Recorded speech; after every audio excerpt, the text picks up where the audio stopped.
Chers frères et sœurs, soyez bénis. Qui de nous, croyants ou pas, agnostiques ou pas, athées ou pas, n'a l'une ou l'autre fois expérimenté le besoin d'être éclairé, conseillé, orienté, guidé? L'importance de cette réalité est d'autant plus grande qu'elle se vérifie dans le nombre insoupçonnable de propositions qui nous sont faites dans tous les domaines de la vie.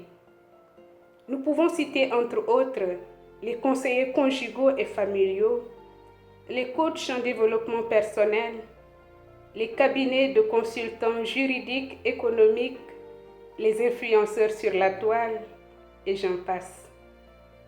Tout cela ont en commun soit le fait d'indiquer le chemin à emprunter, soit d'accompagner sur ce chemin quelqu'un vers quelque chose.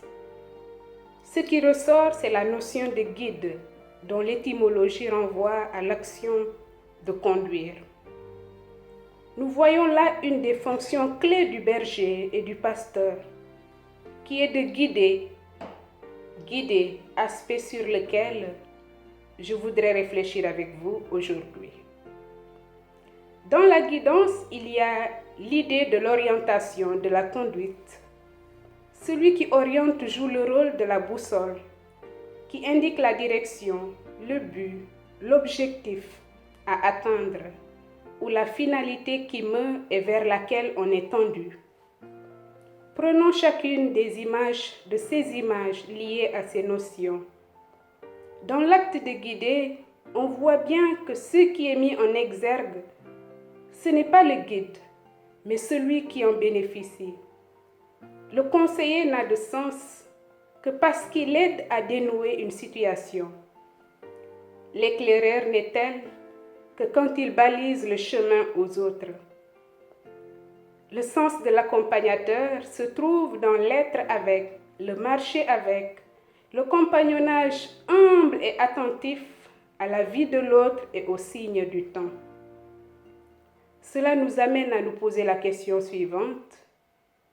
Notre vie spirituelle peut-elle échapper au besoin d'être guidée, à cette relation d'éclairage? C'est à chacun de nous, certes, de répondre à cette question. Mais je me prête au jeu en regardant dans un premier volet, en me mettant à l'écoute de Jésus, qui se révèle lui-même comme le bon berger.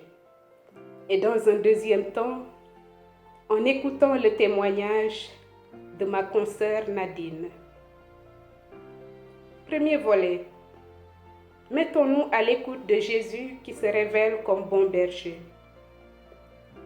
Je suis le bon berger, dit-il. Le bon berger appelle les brebis une à une et il les mène dehors.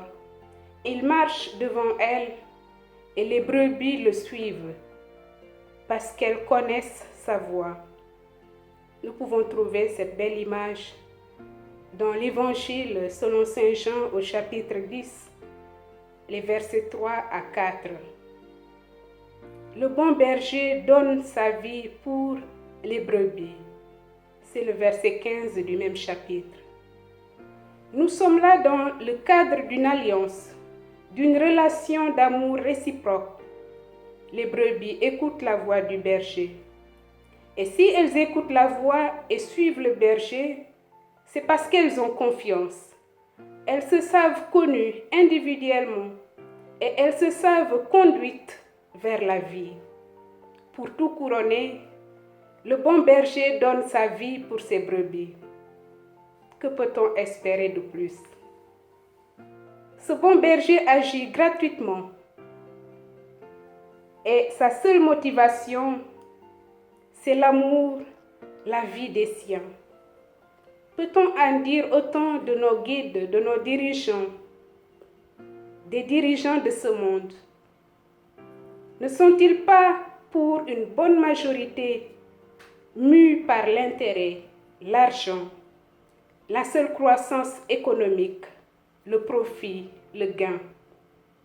Malheureusement, je suis au regret de répondre par la positive. si. Bref, pour revenir et rester à Jésus, nous ne doutons pas qu'il vit ce qu'il dit. Il n'enseigne pas seulement comment être un bon berger, mais lui-même vit un bon berger. Il donne sa vie jusqu'à la croix. Et après sa vie terrestre, il invite ses apôtres à poursuivre son œuvre.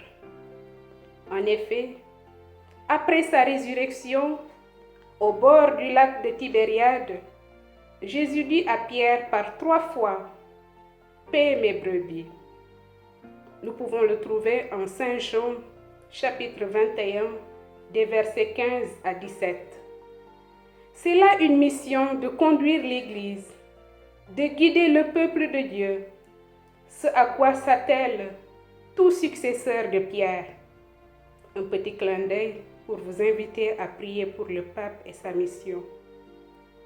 C'est aussi une noble mission confiée à l'Église à travers les évêques, d'où le signe de leur bâton qu'on appelle crosse.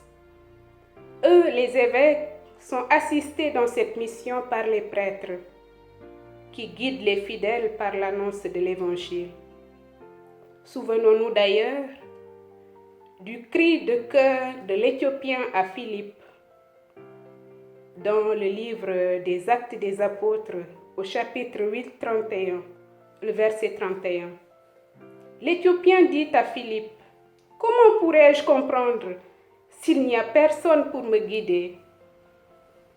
La prière liturgique nous fait souvent demander à Dieu la claire vision de ce que nous devons faire et la force de l'accomplir.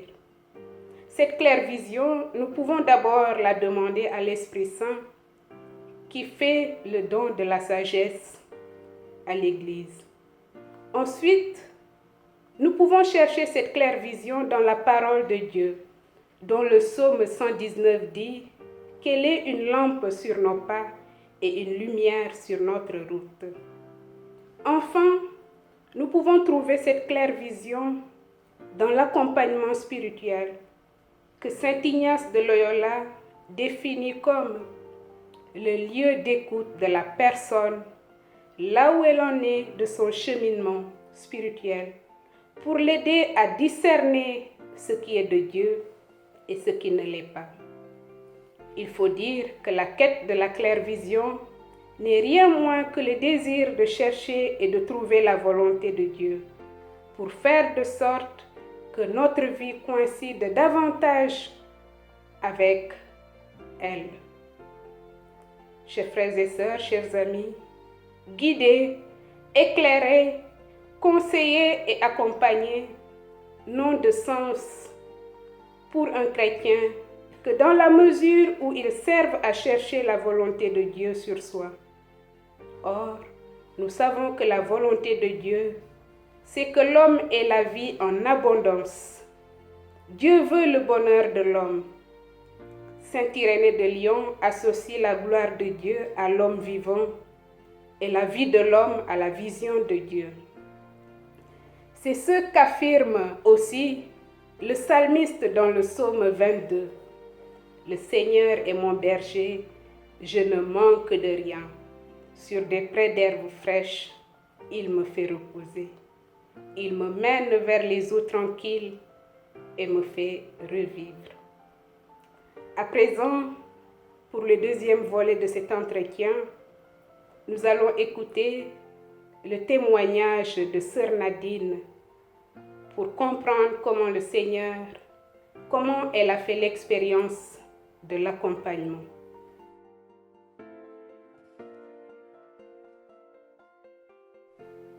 L'accompagnement spirituel m'a aidé à désirer et à trouver la volonté de Dieu dans mes décisions et celle de mes supérieurs. Sans aucune pédagogie ignatienne, ma grand-mère a été ma première accompagnatrice. Elle m'a fait aimer la prière. Comme Jean-Baptiste à ses disciples, m'a guidée vers le bon berger, Jésus. Cela a été une lumière qui m'a éclairée jusqu'au jour où, dans la joie et la simplicité, j'ai dit oui au Christ pauvre, chaste et obéissant. C'est grâce à l'accompagnement spirituel que j'avance libre et joyeuse dans ma vie de consacrée, malgré les tempêtes de ce monde.